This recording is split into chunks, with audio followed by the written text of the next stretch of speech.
welcome to Active Aging. I'm your host, Danielle Procopio, and we're joining you for another show from Zoom during COVID. So I'm very excited that we have the Mahoning County Green Team here with us today, specifically Kim Lewis. And Kim has such a great story about how she got started with the Green Team. Back in 1990, after reading a newspaper article about how landfills were overcrowded, she was inspired to start a recycling program in her own community of Smith Township. She recruited help from a local environmental organization and garnered support from the township trustees. She initiated a recycling program right there, and it blossomed. Shortly thereafter, the township received a grant from the Mahoning County Solid Waste Management District, which is now the Green Team. And because of her successful volunteer efforts, the Smith Township trustees hired her as the Smith Township Recycling Coordinator in 1990. She stayed there until 2000, and that position she actually transitioned into with the county. And now today, and since then, she has been working as the Rural Recycling Education and Awareness Program Manager. And we have been very excited to have her as a resource here with the Green Team. She has been very busy enlightening people about environmental issues for the past 31 years. And when she was a University of Akron student majoring in mass media and communication, she never imagined that one day she would earn her living by talking trash. I love that, Kim. But here we are today. And that's exactly what we're going to do is we're going to talk about trash. So tell our viewers what the Green Team is in case they're not aware of this resource that we have. Well, as it said in the bio, we are officially the Mahoning County Solid Waste Management District.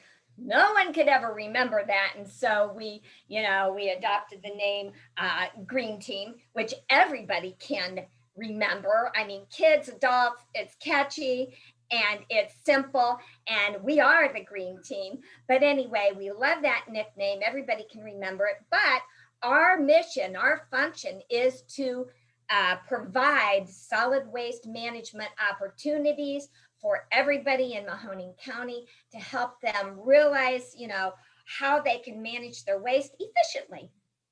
I love that. And, for our viewers at home, in case you're not aware, Earth Day is coming up. Earth Day each year is April 22nd, but we like to celebrate Earth Day every day. I'm sure the Green Team feels the same. So with Earth Day coming up, Kim, I thought it was really important for us to talk to viewers about recycling and what we can do to help our communities and help our planet. So if you could tell us a little bit about some tips and tricks, it would be great to have some education on what we should be doing. Oh, I would love to. Of course, we are going to talk about recycling, but we're actually going to talk about the 3 R's in the order of importance, and that is reduce, reuse, and then recycle. So reducing is the top priority. Now we call that source reduction. We call it waste reduction. We also call this recycling. So I'm going to share tips for the viewers about how to do all of these. And by the time I'm finished, everybody will be an expert, right? Absolutely. And I think that's so important because sometimes we do forget to talk about those first 2 R's. We always jump right to the recycling part. So thank you for the reminder today. Oh, you bet. I wouldn't have it any other way. So I'm gathering some props. And this is why we're so excited to have Kim on the show today. Kim's going to be a little bit different from our usual guests. She's got some props for us, and she's going to talk to us a little bit more about what we need to be doing to follow those critical 3 R's. Thank you. So, first R, reduce. Now, what we need to do to reduce waste is we all have to become environmental shoppers. What does that mean? It means when you go to the store, you take your reusable tote bag with you. This is very important. I mean, how many of you have seen those plastic shopping bags everywhere? They're everywhere.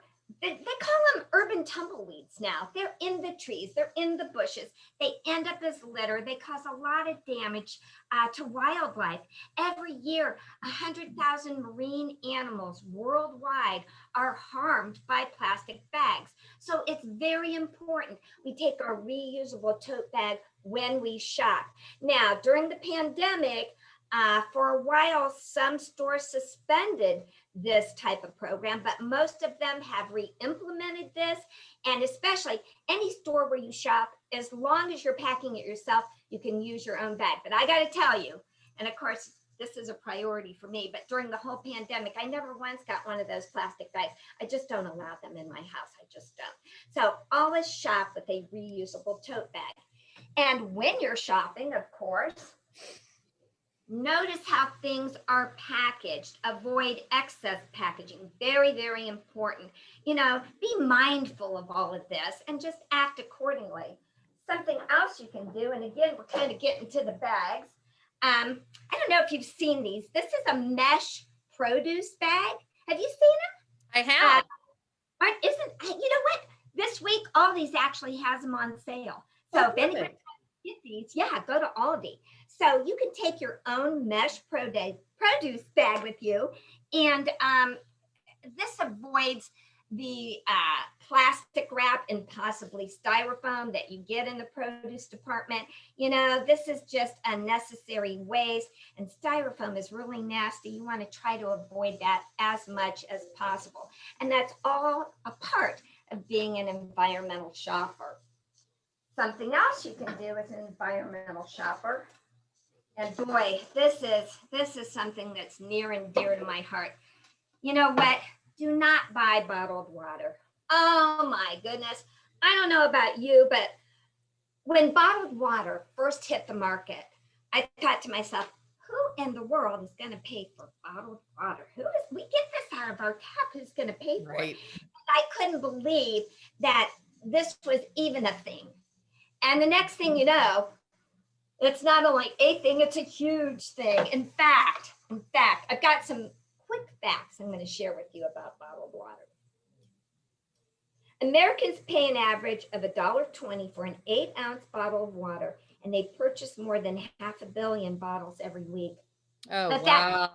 that sink in, Danielle. 64% of bottled water is just tap water. Bottling and shipping water is the least energy efficient method ever used to supply water.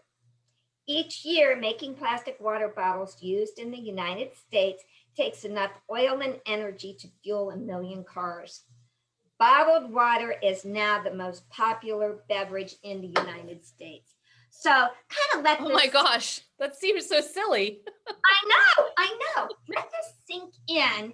And again, I always say be mindful of all of these facts and invest in a refillable water bottle. If you don't like the way your water tastes, get a filter for your tap, for your spigot. And also, single-use bottles. I mean, they're a nuisance. And they are causing problems in our environment. I mean, scientists are saying that by 2050, there's going to be more plastic in the ocean than fish. Like, we've got to take action now. Something else you can do, and I don't know if a lot of people realize this, but if you drink Gatorade instead of getting the single-use bottles, you can make it by the pitcher and keep refilling. The whole idea is to refill, not landfill. Other ways to reduce waste. Oh my goodness. Everybody needs to be safe, and we all need to wear our masks. But it's very important that we get reusable masks. I got this nice one. Oh, it's upside down. Got this nice one, Mask at Mahoning. All the county workers got one of these. This is a priority here at Mahoning County.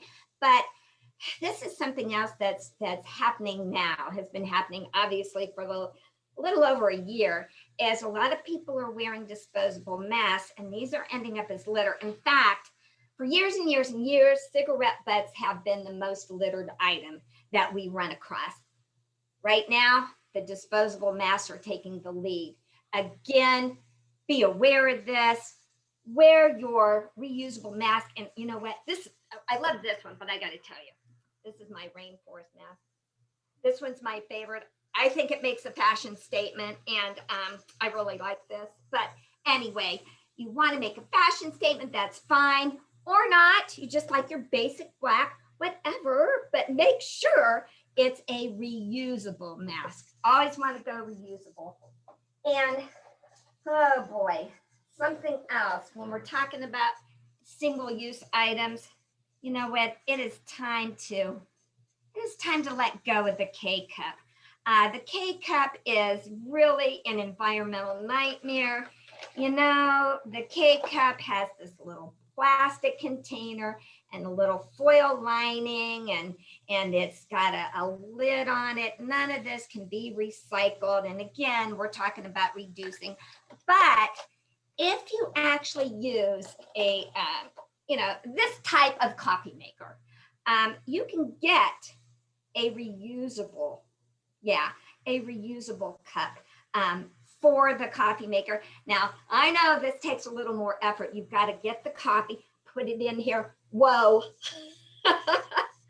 Takes a little more effort, but so worth the effort. So worth the effort. And I'm not going to read all the facts associated with this. Probably we'd need another show to maybe do that. But I can tell you that a single cup coffee brewer creates 10 times more waste than a conventional drip brewer.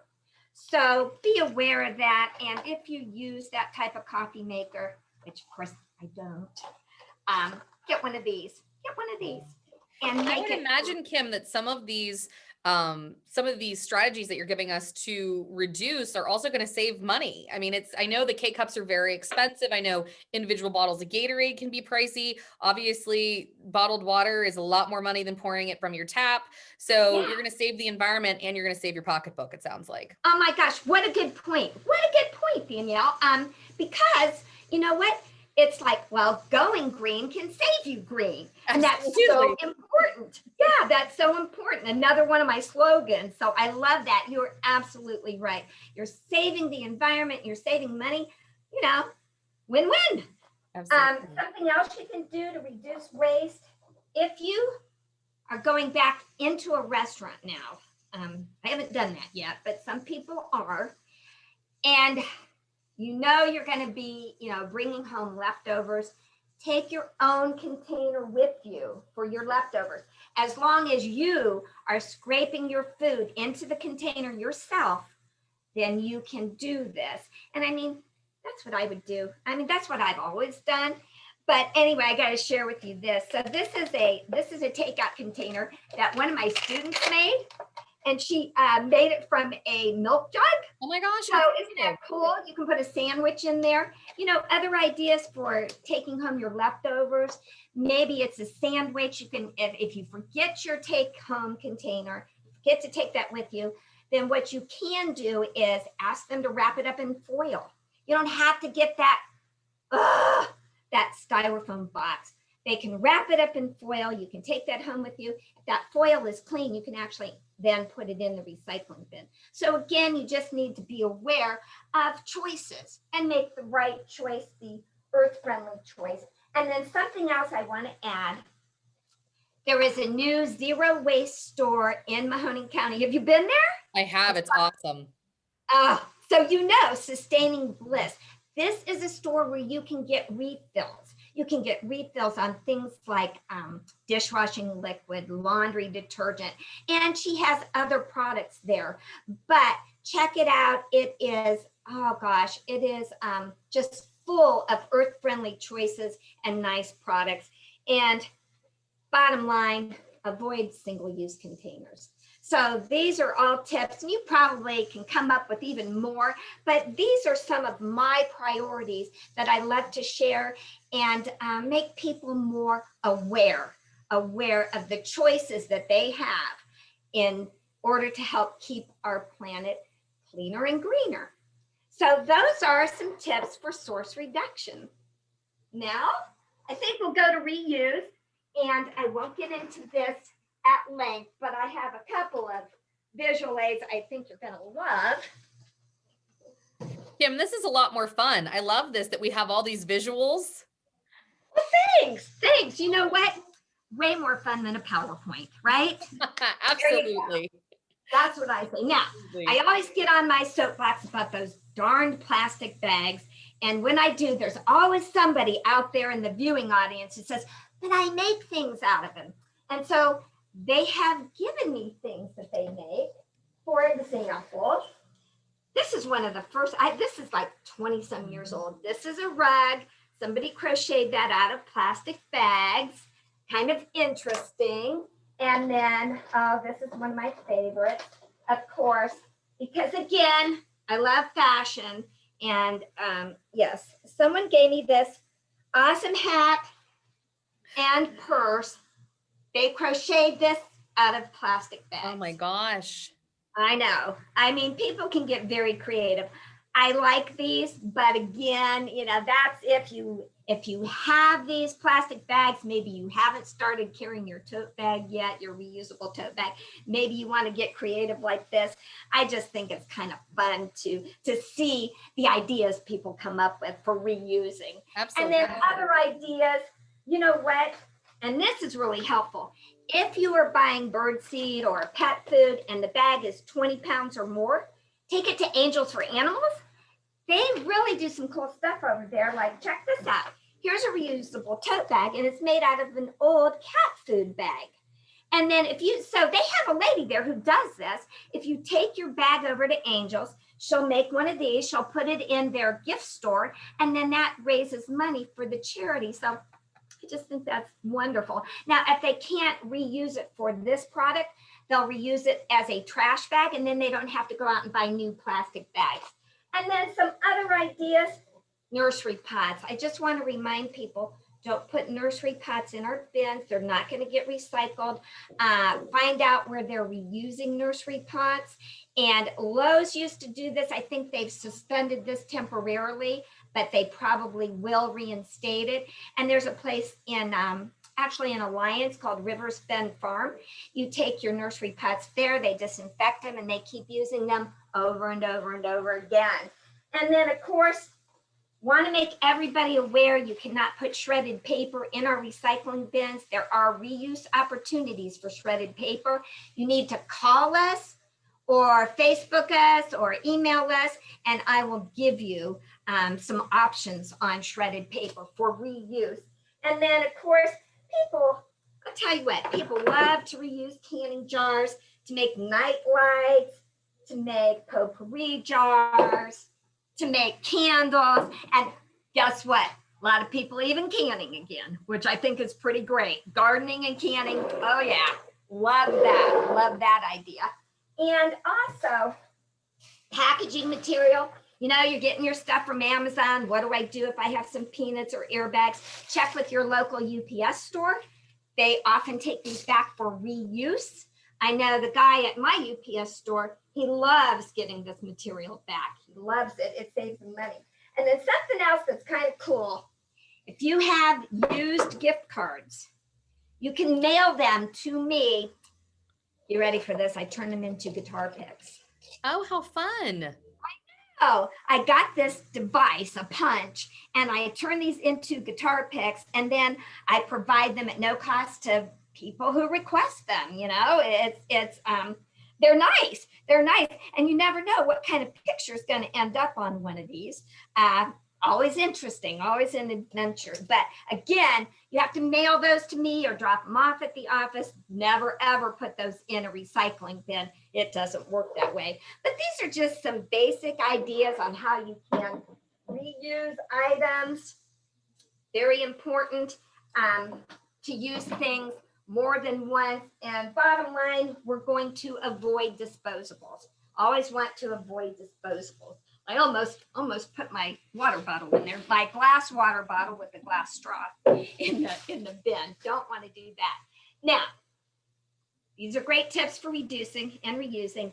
After you have exhausted those R's, you're ready to recycle, and you want to make sure you are recycling right, because a lot of people have good intentions, and I know that, and I love that. I appreciate that.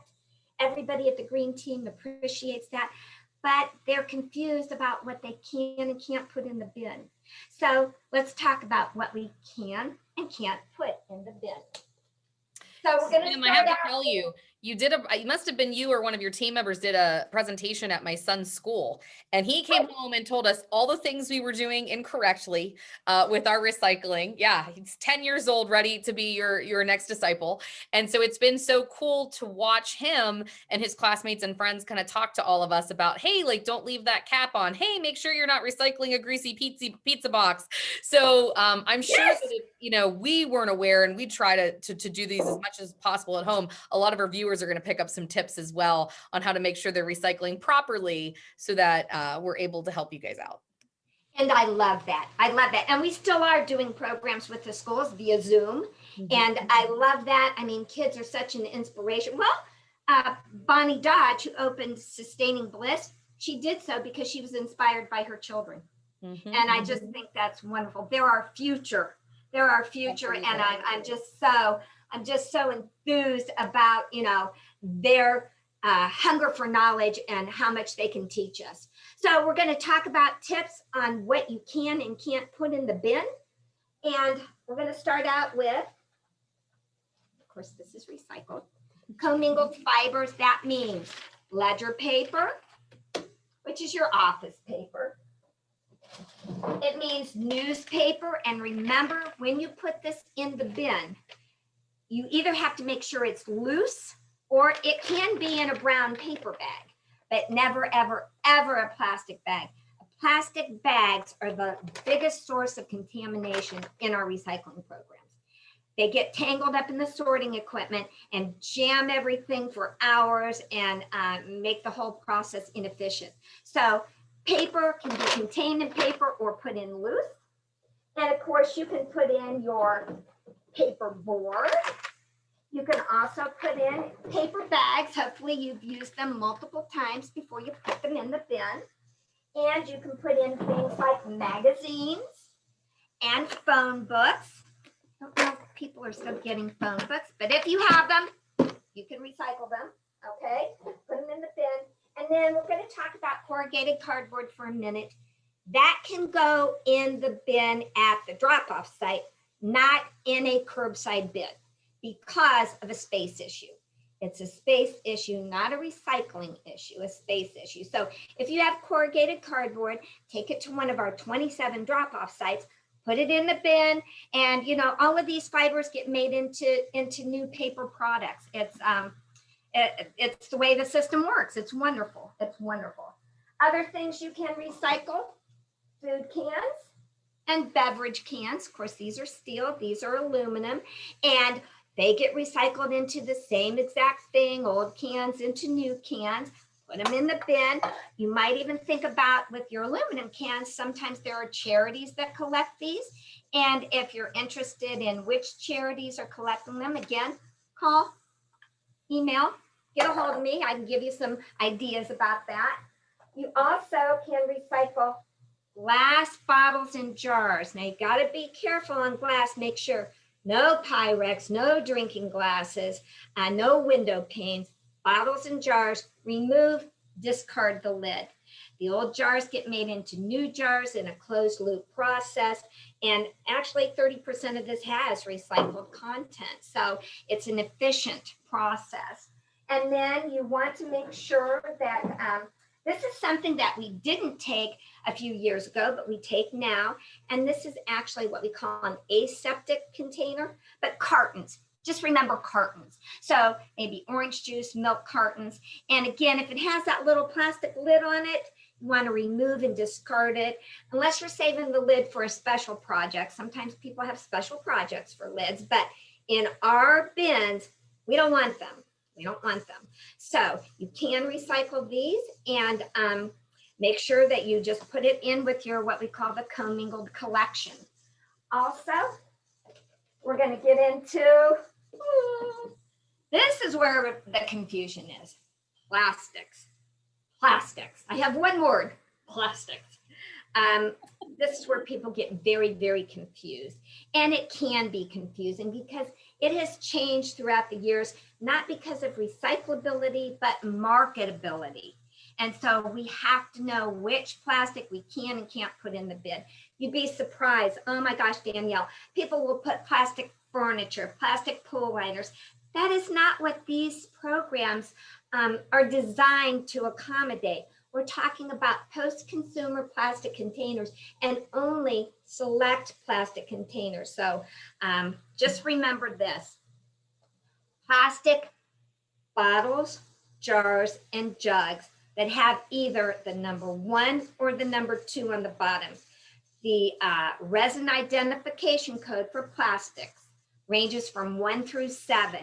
And what we can market are 1s and 2s that are bottles, jugs, and jars. For example, this milk jug, this is always a number 2. It's on the bottom, says number 2. This beverage bottle, this is a number 1 plastic, clear plastic. Sometimes it's hard to see this. I find it's harder to see this as I get older. That might be a connection there. Anyway, look for the number down here, and that number has got to be inside of the recycling symbol. And that recycling symbol, everybody is aware of the chasing arrows. So make sure the number's inside of the symbol. That's how you know it is part of the resin identification code. And of course, laundry detergent bottles. And again, you were educated by your children. Remove, discard the bottle caps, and put the container, the empty container, and empty and clean container. It needs to be empty. It needs to be rinsed. Put it in the bin. And you know, you mentioned the pizza boxes. Yes. That's such a good point. Of course, some pizza boxes are corrugated, some are paperboard, but there's grease on that. Then you cannot put it in the bin. It's a matter of when they manufacture the new boxes, that's just not going to work. So you want to keep those out of the bin. And then something interesting about the plastic recycling industry. Most of these containers, we make the same exact thing from the old product. So old cans into new cans, old jars into new jars. Plastic, not so much. The primary end use for number 1 plastic, carpeting. That is the primary.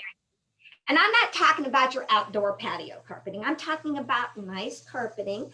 This is a sample. I wish you could feel this. It's beautiful, but that's the primary end use. Now there is bottle to bottle going on, and that all varies as far as percentages are concerned, how much recycled content they can use. But the primary end use is carpeting. And then for the number 2 plastics, the primary end use, plastic lumber. And you've probably seen the park benches and the playground equipment, and maybe there are some decorative pots that are in villages. I know down in Sebring we have them made out of plastic lumber, but that's primarily what they use for that. And then when you think about it, since it's not what we call closed loop recycling, once you make these products, they last a long time. So we're not recycling that material over and over and over again. And that's why plastic recycling is a little different. And again, like I said, for the numbers has to be inside of that symbol, which has a very important meaning. 3 chasing arrows, everybody assumes it's reduce, reuse, recycle. But it's not. It means you collect the material, and then it means you make new products, and then you use those products. And that's the Mobius loop that we just want to keep going and going and going. Because, if you're not reducing, reusing, and recycling, then you're throwing it all away. Isn't that the truth? Well, Kim, I think you've given us some great suggestions today on how to implement these tasks in our everyday life and try to make a little bit of a difference. If each of us comes together and tries to reduce and reuse and recycle, collectively, we can make a huge impact on the planet. So I'm so grateful for your wisdom today. If I have a question or I have gift cards I want to send you or anything like that, what phone number should I be calling, Kim? 330-740-2060. Also, you can message me on Facebook, Recycling-Green Team. I have an email that's rather long, but message me on Facebook, and you know what? We can start a dialogue and talk about any questions, comments, concerns, anything about recycling. I'm in. Perfect. Kim, thank you so much for all your wisdom today. Hopefully we'll have you back on the show soon. There's so My much pleasure. to say about this topic, and you do it so eloquently. So thank you so much. Thank you so much. I appreciate this opportunity to get the message out, and happy Earth Day. Happy Earth Day, everybody. Until next time, we'll see you soon.